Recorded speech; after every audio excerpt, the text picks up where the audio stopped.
কারাগারে বসেও সরকারকে উৎখাতের চক্রান্ত করছেন সাবেক প্রধানমন্ত্রীর বেসরকারি শিল্প ও বাণিজ্য বিষয়ক উপদেষ্টা সালমান এফ রহমান।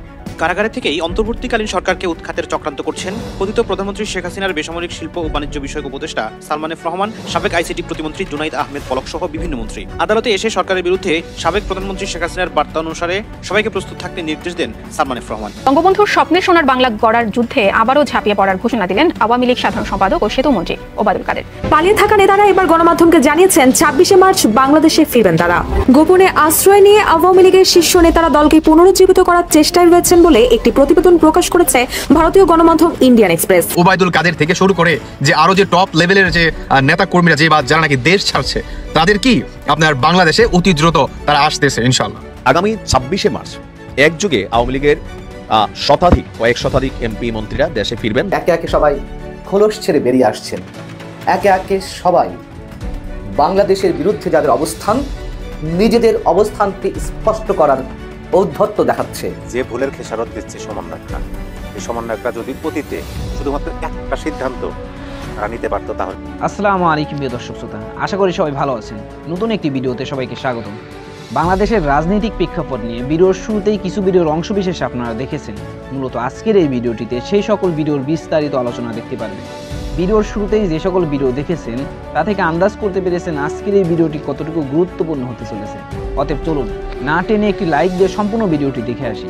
সালমান এফ রহমান, সাবেক আইসিটি প্রতিমন্ত্রী জুনাইদ আহমেদ পলক সহ বিভিন্ন মন্ত্রী। আদালতে এসে সরকারের বিরুদ্ধে সাবেক প্রধানমন্ত্রী শেখ হাসিনার বার্তা অনুসারে সবাইকে প্রস্তুত থাকতে নির্দেশ দেন সালমান এফ রহমান। অন্যদিকে কারাগার থেকে টিস্যু পেপারে লিখে আইনজীবীর মাধ্যমে গোপন বার্তা দেন পলক। বৈষম্য বিরোধী ছাত্র আন্দোলন কেন্দ্রিক হত্যা ও হত্যা চেষ্টার বিভিন্ন মামলায় গ্রেফতার দেখাতে সোমবার সকালে সালমান এফ রহমান, জুনাইদ আহমেদ পলক সহ 10 জনকে কারাগার থেকে আদালতে হাজির করা হয়। এদিন সকাল 9:57 থেকে 10:22 পর্যন্ত ধাপে ধাপে আদালতের হাজতখানা থেকে এই 10 আসামিকে ঢাকার মেট্রোপলিটন ম্যাজিস্ট্রেট সাইফুজ্জামানের এজলাসে তোলা হয়। কাঠগড়ায় আসা মাত্রই আসামিদের আইনজীবীরা তাদের কাছে চলে আসেন। তখনও বিচারক এজলাসে এসে শুনানি শুরু করেনি। এই সুযোগে সালমান এফ রহমানের কাছে তার আইনজীবী গোলাম মুর্তজা ও মুকুল সহ আরো কয়েকজন হাজির হন। মুর্তজাকে কাছে ডেকে তিনি বলেন, শ্রমিকদের কি খবর, এরা কি করতেছে? সরকার আমার 40,000 শ্রমিকের চাকরি খেয়েছে, 10,000 শ্রমিক মাঠে নামলেই তো হয়। আমি চাইছিলাম কোম্পানিটা চালানো হোক। এখন দেশের যে অবস্থা। এ সময় সালমান এফ রহমান আইনজীবীদের কাছে দেশের পরিস্থিতি সম্পর্কে জানতে চান। তখন তাকে আইনজীবীরা জানান, গতকাল ইবতদায়ী শিক্ষকদের মারধর করা হয়েছে। রাতে ঢাকা বিশ্ববিদ্যালয় ও ঢাকা কলেজের শিক্ষার্থীদের মধ্যে ধাওয়া পাল্টা দেওয়া হয়েছে। শুনেছি 2 জন মারাও গেছে স্যার। এই সময় সালমান এফ রহমান মুচকি এসে বলেন, নেত্রী কি বার্তা দিয়েছেন? এই সময় আইনজীবীরা কোনো উত্তর না দিলেও তিনি পুনরায় বলেন, নেত্রীর বার্তা অনুযায়ী সবাইকে রেডি থাকতে বলেন। এই সময় বিভিন্ন আইনজীবী, সাংবাদিক, পুলিশ ও বিচার প্রার্থীরা উপস্থিত ছিলেন। তখনও বিচারক এজলাসে না থাকায় শুনানি শুরু হয়নি। একজন সাংবাদিক সালমান এফ রহমানের কাছে কারাগারে কেমন আছেন বলে জানতে চান। জবাবে তিনি বলেন, সাংবাদিকরা যে লেখে আমাকে হটপটে খাবার দেয়, এসব মিথ্যা। ঠিক সময় খাবার দেয় না, রাতের খাবার বিকাল 4টায় দেয়। এছাড়া কোরআন শরীফ দেয় না, জানামাজও দেয় না, ফোনে পরিবারের সঙ্গে কথা বলতে দেয় না অনেক আগে থেকেই। আমি ফ্লোরেই ঘুমাই। সে সময় সেখানে উপস্থিত এক আইনজীবী আল ইমরান যুগান্তরকে বলেন, উনি বলেছিলেন বেক্সিমকোর 40,000 শ্রমিকের কাজ বন্ধ, বিভিন্ন ফ্যাক্টরি বন্ধ করে দিচ্ছে। তিনি বলেছিলেন, আমার কোম্পানি বন্ধ করলে আমি করব, সরকার কেন করবে? এসব নিয়ে বিভিন্ন কথা বলছিলেন। নেত্রীর নির্দেশনা অনুযায়ী প্রস্তুত থাকার বিষয়ে কি বার্তা দিচ্ছিলেন জানতে চাইলে তিনি বলেন, এই সময় আমি ছিলাম না। আর এদিকে শুনানি শুরু হওয়ার আগে জুনাইদ আহমেদ পলকের কাছে ছুটে যান তার আইনজীবী ফারজানা ইয়াসমিন রাখি ও তরিকুল ইসলাম। এই সময় কুশল বিনিময়ের সময় কৌশলে আইনজীবী তরিকুল ইসলামের হাতে লেখা একটি টিস্যু পেপার গুজে দেন। বিষয়টি টের পেয়ে পুলিশ সদস্য বলেন, টিস্যু পেপার বা কাগজে কোনো বার্তা দেওয়া নিষেধ। তখন এই আইনজীবী টিস্যু পেপারটি লুকিয়ে ফেলেন। পরে জানতে চাইলে টিস্যু পেপার দেওয়ার বিষয়টি অস্বীকার করেন আইনজীবী তরিকুল ইসলাম। তিনি বলেন, টিস্যু পেপার দেওয়ার কোনো ঘটনাই ঘটেনি, আমরা ওকালতনামায় পলকের সাক্ষ্য নিয়েছি শুধু।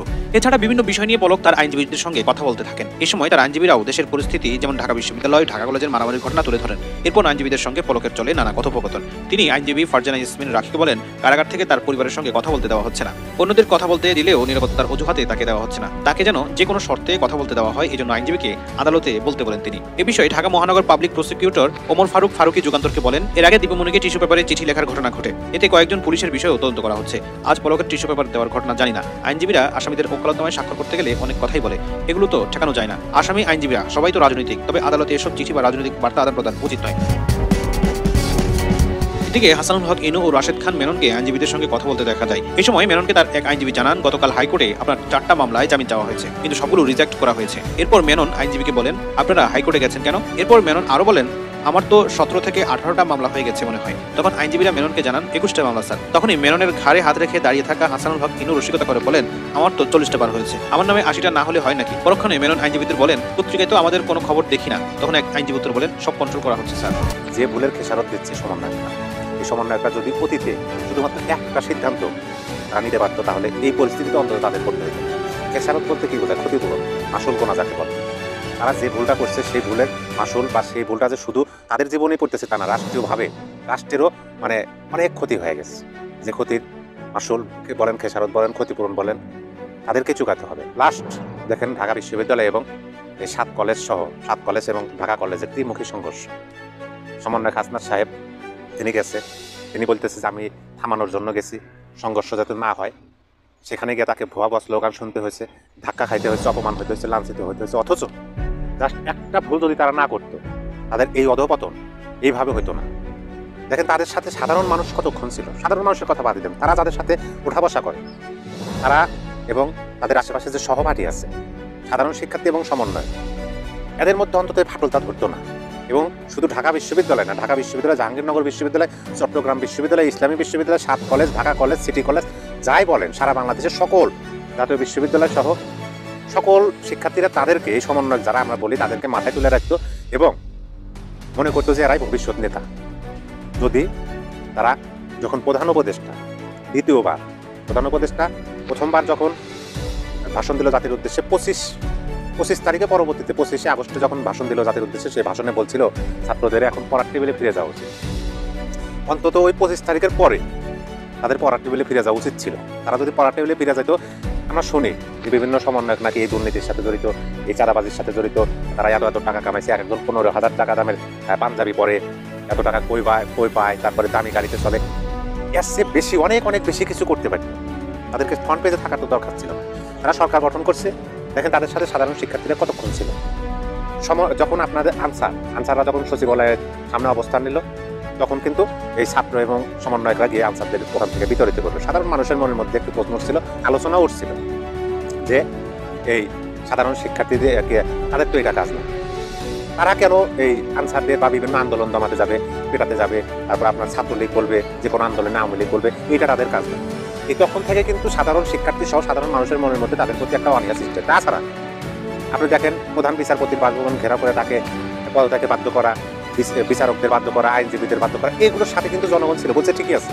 কিন্তু যখন বিভিন্ন দাবিতে মানুষ আন্দোলনে নামছে, রাস্তায় নামতেছে, তাদের দাবি জানাইতেছে, যখন এই ছাত্ররা, এই সমন্বয়করা ক্যাডার হিসেবে ব্যবহৃত হয় ওখানে আন্দোলন দমনের জন্য যায়, তখনই ধীরে ধীরে মানুষ এদের থেকে মানে দৃষ্টি ফিরে আনা শুরু করে। তারা যদি ওই সময় পড়ার টেবিলে যাইতো, আজ তাদের এই পরিণতি অন্তত হতো। ভবিষ্যতে স্যার অনেক কি বলে প্রতিকূল পরিস্থিতি তাদের জন্য অপেক্ষা করতেছে, যদি তারা এখনই না বোঝে। এখন নিজেরা নিজেদের মধ্যে মারামারি শুরু করতেছে, আহত হইতেছে, হাসপাতালে যাইতেছে, একজন আরেকজনের কথা শুনতেছে না। এটাই এরকমই ঘটবে। ভুলটা যে ওই যে প্রথমেই অঙ্কের যোগফলটা তো সমাধানটা মিলবে না তো, কারণ ভুল যে প্রথমেই করা আছে, সত্যি করা আছে। 26শে মার্চে কি আসলেই আপনার ওবায়দুল কাদের থেকে শুরু করে কিংবা যারা নাকি বাংলাদেশ থেকে চলে গেছেন, তারা কি পুনরায় বাংলাদেশে ফিরবেন? এটা কি অরিজিনালি বাস্তব কথা? আসলে এই সমীকরণটা একটু মিলিয়ে নেই। সেটি হচ্ছে, আপনি যদি বর্তমান আওয়ামী লীগের অবস্থা দেখেন, আওয়ামী লীগের বর্তমান যে সিচুয়েশন কিংবা শেখ হাসিনার যে বক্তব্য, শেখ হাসিনা কিন্তু প্রতিনিয়ত তার দলকে টিকিয়ে রাখার জন্য প্রতিনিয়ত আপনার বক্তব্য কিন্তু দিয়ে যাচ্ছেন অনলাইনে, যে তোমরা এইভাবে না এইভাবে কাজ করো, এইভাবে না এইভাবে কাজ করো। এক শেখ হাসিনা তো তিনি চাইলে আর পুরো দলটাকে তো মনে করেন আপনারই করতে পারবেন, হ্যান্ডেল করতে পারবেন না। এটার জন্য আপনার বড় বড় নেতা আছে, নেতার থেকে মনে করেন আপনার আরো মনে করেন ছোট নেতা আছে, তারপর আপনার ইউনিয়ন পর্যায়ে মনে করেন মেম্বার আছে, চেয়ারম্যান আছে, তো কি একটা ধাপ আছে।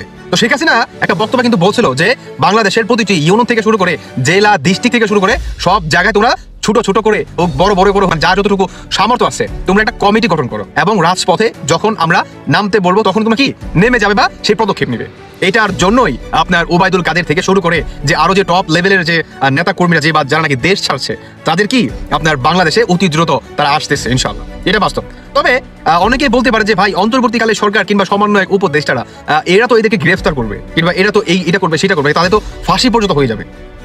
আসলে এই সমীকরণ একটু মিলাই। সেটি হচ্ছে আপনার আন্তর্জাতিক যে আল জাজিরা আছে, আল জাজিরা একটা নিউজ করছে যে আপনার আওয়ামী লীগের যে সমস্ত যে আপনার নেতারা যারা নাকি দেশ থেকে আপনার চলে গেছে, তারা কি পুনরায় বাংলাদেশে ফিরতেছেন, এবং তারা যদি বাংলাদেশে ফিরে তাদের কি গ্রেফতার করবে ডক্টর ইউনূস কিংবা অন্তর্বর্তীকালীন সরকার কিংবা সমন্বয়করা কি তাদের উপরে মব জাস্টিস চালাবে? না, পারবে না। কারণ ডোনাল্ড ট্রাম্প এবং আপনার বাংলাদেশে যে আপনার আমেরিকা থেকে যে রাষ্ট্রদূত আসছে, সে কিন্তু জানান দিছে, কোন বিষয়টা জানান দিছে বলছিলাম কিনা, যে আপনার আওয়ামী লীগের কোনো একটা সংগঠনের কাছে আপনার একটা আগামী যে বাংলাদেশের নির্বাচন হবে, সেই নির্বাচনে কি তাদের কি একটা কমিটি গঠন করতে বলছে, এবং সেই কমিটি গঠনটাই হচ্ছে আপনার এই নেতারা বাংলাদেশে যাবে, এবং আন্তর্জাতিক যে আপনার আছে আমেরিকার যে রাষ্ট্রদূত আছে, এবং তারাই কি আওয়ামী লীগের যে নির্বাচনের যে অধিকারটা কিংবা তারা যে রাজপথে আপনার কাঁধে মিলিয়ে কিংবা আরো যে আপনার বাংলাদেশের 2 থেকে 3টা দল আছে তাদের মতো যাতে আপনার নির্বাচনে তারা ভোট কালেক্ট করতে পারে, এবং তারা যাতে নির্বাচনে যে প্রচারণা আছে সেটা যাতে সঠিকভাবে তারা করতে পারে। কি বলছিলাম না, এইটাই হচ্ছে এই কমিটি। তো এখানে আপনার ওবায়দুল কাদের আসবে, আরো যে বা যারা মনে করে চলে গেছে তারা সবাই আসবে। এখন তাদের কি গ্রেফতার করবে না? গ্রেফতার করতে পারবে না, যাদেরকে গ্রেফতার করতে পারবে না। তবে 26শে মার্চে আপনার আমরা আশাবাদী বড় একটি আপনার আওয়ামী লীগের ভিতরে পরিবর্তন আসতে যাচ্ছে। উল্টো দিকে আপনার অন্তর্বর্তীকালের সমন্বয় যে বা যারা আছে এদের নিজেদের ভিতরে কিন্তু ফাটল কিন্তু বর্তমান দেখা যাচ্ছে। মানে প্রতিনিয়ত ক্ষমতার লোভে এরা কি কারাকারি শুরু করে দিচ্ছে যে আমাকে দিবে ওই পদ, আমাকে দিবে সেই পদ, আমি ওই পদে যাব, আমি অমুক আপনার ফাউন্ডেশনে বসবো, এখান থেকে আমি কারিগরি টাকা উপার্জন করে চলে যাব। মানে এই ধরনের কিন্তু একটা মনে করেন বর্তমান আপনার লুটপাটের দৃশ্য কিন্তু চলমান, কিংবা সবাই আমরা দেখতে পারতেছি। এইটার জন্যই আপনার অন্তর্বর্তীকালের সরকারকে ঠেকাতে বিএনপি নির্বাচনের জন্য এতটা ব্যাকুল হয়ে গেছে, এবং সেই নির্বাচনে আওয়ামী লীগকে আপনার অংশগ্রহণ করেই আপনার বিএনপি সমানতালে নির্বাচন করবে। কারণ বিএনপি খুব ভালোভাবে জানে যে আওয়ামী লীগ যদি আন্ডারগ্রাউন্ডে চলে যায় তাহলে আওয়ামী লীগ এতে করে আরো ভয়ঙ্কর রূপে তারা ফিরে আসবে। প্রিয় দর্শক, আমরা নিশ্চয়ই দেখতে পাচ্ছি যে একে একে সবাই খোলস ছেড়ে বেরিয়ে আসছেন। একে একে সবাই বাংলাদেশের বিরুদ্ধে যাদের অবস্থান, নিজেদের অবস্থানকে স্পষ্ট করার ঔদ্ধত্য দেখাচ্ছে। বলছি কথাগুলো এই কারণে যে মঙ্গলবার সারাদিন সামাজিক যোগাযোগ মাধ্যমে একটা বিষয় নিয়ে বেশ তোলপাড় চলছে। জামাত ইসলামীর ছাত্র সংগঠন ইসলামী ছাত্র শিবির তাদের যে নিয়মিত প্রকাশনা ছাত্র সংবাদ, সেটির একটি বিশেষ সংখ্যা ডিসেম্বর থেকে জুলাই বিপ্লব বিজয়ের রক্তাক্ত অধ্যায়। এই সংখ্যাটিতে একজনের একটি লেখা প্রকাশ করা হয়েছে, আহমেদ আফগানি। এই ভদ্রলোক তার প্রবন্ধে লিখছেন, সে সময়ের অনেক মুসলিম অর্থাৎ ৭১-এ অনেক মুসলিম না বুঝে মুক্তিযুদ্ধে জড়িয়ে পড়েছিল, এটা তাদের ব্যর্থতা ও অদূরদর্শিতা। তিনি লিখছেন, মুক্তিযোদ্ধাদের দ্বারা ইসলাম বেশ ক্ষতিগ্রস্ত হয়েছে, তারা ইসলামের প্রতি আক্রোশ দেখিয়েছে। এরপরে আর কি ব্যাখ্যা করব আমরা? এরপরে আর কোন ধরনের প্রতিক্রিয়া আমাদের জানানো লাগতে পারে? তিনি ইসলামের প্রতি আক্রোশ বলে উল্লিখিত একটি পরিচ্ছেদে লিখছেন, শুধু যে ইসলামপন্থীরা আক্রান্ত হয়েছে তা নয়, মুক্তিযোদ্ধাদের দ্বারা ইসলাম বেশ ক্ষতিগ্রস্ত হয়েছে। তারা ইসলামের প্রতি আক্রোশ দেখিয়েছে। যে সকল প্রতিষ্ঠান, শিক্ষা প্রতিষ্ঠান এবং সংস্থার নামে ইসলাম ও মুসলিম ছিল, সেগুলো থেকে তারা ইসলাম ও মুসলিম শব্দ বাদ দিয়েছে। উদাহরণ হিসেবে অনেক কিছু এখানে টেনে আনা হয়েছে। জাহাঙ্গীরনগর মুসলিম বিশ্ববিদ্যালয় থেকে মুসলিম শব্দটি বাদ দেওয়া হয়েছে। ঢাকা বিশ্ববিদ্যালয়ের লোগো থেকে রাব্বি জিদনি ইলমা ও কুরআনের চিহ্ন বাদ দেওয়া হয়েছে। নজরুল ইসলাম থেকে ইসলাম বাদ দেওয়া হয়েছে এবং কওমি মাদ্রাসাগুলো বন্ধ করে দেওয়া হয়েছে। শিক্ষা প্রতিষ্ঠানের ছাত্র শিক্ষার্থীদের বোরখা পরা মানে বোরখা নিষিদ্ধ করে শাড়ি পরতে বাধ্য করা হয়েছে। এই কারণে বহু ছাত্রী ৭১ পরবর্তীতে বিদ্যালয়ে শিক্ষা নিতে যায়নি। আমরা কি খুব অবাক হচ্ছি? অবাক হওয়ার কিছু নেই। আমরা আতঙ্কিত হতে পারি। গণঅভ্যুত্থানের পরে যা কিছু ঘটছে, মানুষ আশাহত হয়েছে, তাদের স্বপ্ন ভঙ্গ হয়েছে। যারা গণঅভ্যুত্থানে অংশ নিয়েছেন তাদের একটি বড় অংশ, ৮০% গণঅভ্যুত্থানকারী মনে করেন তাদেরকে ব্যবহার করা হয়েছে। তারা স্বতঃস্ফূর্তভাবে গণঅভ্যুত্থানে অংশ নিয়েছিলেন ৫ আগস্টের গণঅভ্যুত্থানে। নইলে এখন যা চলছে তা তাদের দেখতে হতো না। এবং ডক্টর মোহাম্মদ ইউনূসের যে রিসেট বাটন শব্দটি উচ্চারণ করে তার মুখ থেকে এখন তার প্রতি পদে পদে আমরা রিসেট বাটনের ক্রিয়া উপলব্ধি করছি। অনেক শিক্ষার্থীকে বোরকা পরা নিষিদ্ধ করায় তারা শিক্ষা প্রতিষ্ঠানে শিক্ষা গ্রহণ করতে পারেনি। আর যারা শিক্ষা নিয়েছেন তারা কি করেছেন? যে নারীরা স্বাবলম্বী হয়েছেন, যে নারীরা স্বাধীনভাবে কথা বলার চেষ্টা করতে পারছেন শিক্ষা গ্রহণের মাধ্যমে, তারা কি পেছনের দিকে গেছেন? এবং যে কথাটি বলা হলো যে সে সময় অনেক মুসলিম না বুঝে মুক্তিযুদ্ধে জড়িয়ে পড়েছিল, মানে তারা মনে করেছিল এটা দেশ স্বাধীনের যুদ্ধ, কিন্তু তারা যে বুঝতে পারেনি যে এটা ইসলামের বিরুদ্ধে যুদ্ধ, সে কথাই এখানে বলা হয়েছে, মানে বলার চেষ্টা করা হয়েছে। কি অদ্ভুত বয়ান আমাদেরকে শুনতে হচ্ছে, কি অদ্ভুত ন্যারেটিভ, কি অদ্ভুত বর্ণনা, কি অদ্ভুত সব লেখনী বক্তব্য আমাদের সামনে আসছে। এবং জামাত ইসলামী ৭১-এ কি ভূমিকা পালন করেছে সেটি নিয়ে তাদের মধ্যে নানান ধরনের বৈপরীত্য কাজ করছে, ক্রিয়া প্রতিক্রিয়ার উপলব্ধি। সেখান থেকে তারা এটুকু বুঝতে পারে যে মুক্তিযুদ্ধকে অস্বীকার করার মধ্য দিয়ে বাংলাদেশে অন্তত রাজনীতি করা যাবে না। তাই তারা ঘুরিয়ে পেঁচিয়ে যেভাবে হোক মুক্তিযুদ্ধের বিরুদ্ধে কথা বলছে। আমরা দেখছি মুক্তিযুদ্ধকে ম্লান করার জন্য বৈষম্য বিরোধী ছাত্র আন্দোলনের সমন্বয়করা অধিকাংশ কিভাবে উঠে পড়ে লিখেছে। তারা নতুন ইতিহাস নির্মাণ করবে, তারা নতুন করে সবকিছু লিখবে, এই তো চলছে। এবং এই লেখাটির একটা ব্যাখ্যা দিয়েছে ইসলামী ছাত্র শিবিরের পক্ষ থেকে তাদের যে প্রকাশনা কর্তৃপক্ষ ছাত্র সংবাদ, সেটাই পরে বলছে। তার আগে এই লেখাটিতে আরো কি বলা হয়েছে? সংবিধান সংশোধন করে বাংলাদেশে ইসলামী রাজনীতি নিষিদ্ধ করা হয়েছে। এখানে গুরুত্বপূর্ণ ব্যাপার এই যে নিজামী ইসলামী ও জামাত ইসলামী এই দুই দলই ছিল সে সময় ইসলামী রাজনীতির ধারক বাহক। এদের নিষিদ্ধ করা হয় নাই যে তারা মুক্তিযুদ্ধের বিরোধিতা করেছিল, মানে তারা মুক্তিযুদ্ধের পক্ষে আবার ছিল জামাত ইসলামী এবং নিজামী ইসলামী, কিন্তু মুক্তিযুদ্ধের বিরুদ্ধে তারা ছিল। মানে কি ভয়ঙ্কর, মানে মিথ্যাও একটা লিমিট থাকে। এখানে বলা হচ্ছে বরং সে সময় মুক্তিযুদ্ধে বিরোধিতাকারী ন্যাপ, মুজাফর, মনির সিংয়ের কমিউনিস্ট পার্টি, জাতীয় দল, কৃষক শ্রমিক পার্টি, পূর্ব পাকিস্তান কমিউনিস্ট পার্টি, পূর্ব বাংলা সর্বহারা পার্টি এবং কৃষক শ্রমিক সমাজবাদী দল, এই দলগুলোকে নিষিদ্ধ করা হয়নি মুক্তিযুদ্ধের বিরোধিতার কারণে। সুতরাং এটি নিশ্চিত করে বলা যায় যে মুক্তিযুদ্ধে যারা কুশলাভ তাদের মূল আক্রোশ ছিল ইসলামের সাথে। এই সাধারণ ব্যাপার সে সময় সকল ইসলামী রাজনীতিবিদ বুঝেছিলেন বা ইত্যাদি আরো অনেক কথা এখানে লেখা হয়েছে। এবং তারা এই কথা বলার পরে এখানে আরো একটি যে প্যারা যোগ করা হয়েছে যে সাংস্কৃতিক ক্ষেত্রেও বিরাট পরিবর্তন এনেছে মুক্তিযোদ্ধা। কি পরিবর্তন? তারা রেডিও টেলিভিশনে বিসমিল্লাহ সালাম বাদ দিয়ে সুপ্রভাত শুভকামনা ইত্যাদি প্রতিস্থাপন করেছে। রেডিওতে কোরআন তেলাওয়াত বন্ধ করে দেওয়া হয়েছে। এদেশের মুক্তিযুদ্ধতে শুধুমাত্র মুসলমানরা করেনি, এই জন্যই তো ধর্মনিরপেক্ষতা ছিল আমাদের সংবিধানে। এবং বড় অদ্ভুত হয় যে লাইনটি এখানে উল্লেখ করা হয়েছিল 1975 সালে পরিবর্তনের মধ্য দিয়ে আবার পুনরায় রেডিও টেলিভিশন সালাম বিসমিল্লাহ আজান ও কোরআন তেলাওয়াত শুরু হয়েছে। তার মানে হচ্ছে বঙ্গবন্ধু হত্যাকাণ্ডটি কতটা জায়েজ ছিল, কতটা প্রয়োজন ছিল সেটি প্রমাণ করার চেষ্টা করা হয়েছে। এবং তারই ধারাবাহিকতা আমরা দেখতে পাচ্ছি মেজর ডালিমকে প্রকাশ্যে এনে সাক্ষাৎকারের মাধ্যমে কিভাবে বীর সাজানো হচ্ছে, জাতীয় বীর রাশেদ চৌধুরীর সাক্ষাৎকার নেওয়া হচ্ছে। সবই একই সূত্রে গাথা। মুক্তিযোদ্ধারা রাজাকার হবে আর রাজাকারেরা মুক্তিযোদ্ধা হবে। এবং হাসনাত আব্দুল্লাহ মুক্তিযুদ্ধ মানে বৈষম্যবিরোধী ছাত্র আন্দোলনের সমন্বয় 24 মুক্তিযোদ্ধা বলে যারা নিজেদেরকে দাবি করে, এই হাসনাত আব্দুল্লাহ 16 ডিসেম্বর একটি অনুষ্ঠানে উপস্থিত হয়ে জামাতের একটা অনুষ্ঠানে আমন্ত্রিত অতিথি হয়ে বক্তব্য দেওয়ার সময় কি বলেছিলেন আমরা জানি না, মনে নেই আমাদের, কিন্তু বলেছিলেন যে এখন ভারতের বয়ান দেখে আমাদের মনে হয় যে জামাতে ইসলামের অবস্থান 71 সঠিক ছিল, আর তারা আসছে ঘোষণাপত্র ছুঁড়ে ফেলতে, তারা আসছে মুজিববাদের জিয়াবাদের কবর রচনা করতে।